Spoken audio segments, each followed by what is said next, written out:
Mga boss, ipinasa na ng Kongreso ang House Resolution number 426 na nagsasabi sa mga regional wage boards na itaas nyo na ang sahod ng mga manggagawa sa iba't ibang rehiyon dito sa ating bansa. House Resolution 426, resolution urging the regional tripartite wages and productivity boards to promptly review and act upon pending petitions for wage increases. Madam Speaker, I move to adopt House Resolution number 426. House Resolution 426 is hereby adopted.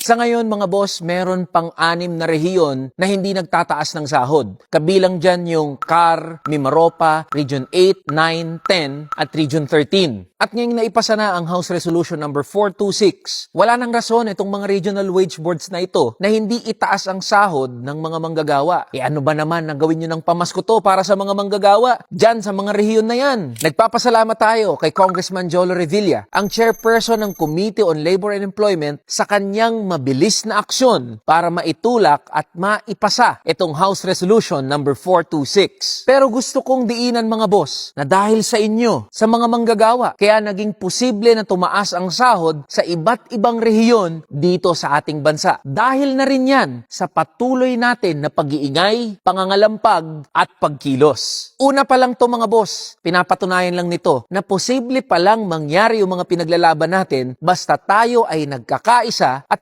patuloy na kumikilos. Kaya mga boss, nananawagan at humihingi ako ng tulong sa inyo. Malaki at mahaba pa ang laban natin sa pagbubuwag ng provincial rate. Ang gusto natin, mawala na yung walang kwentang batas na yan at maisabatas yung House Bill number 94 at House Bill number 5678 at maitakda ang sahod batay sa industriya na kinabibilangan ng mga manggagawa. Kaya sa mga kasama ko dito sa House of Representatives, mga boss, mga kaibigan, tara na! Ipasa na natin ang batas na magbubuwag sa provincial rate.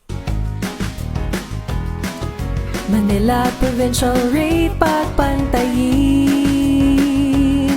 Tara na, kamanggagawa!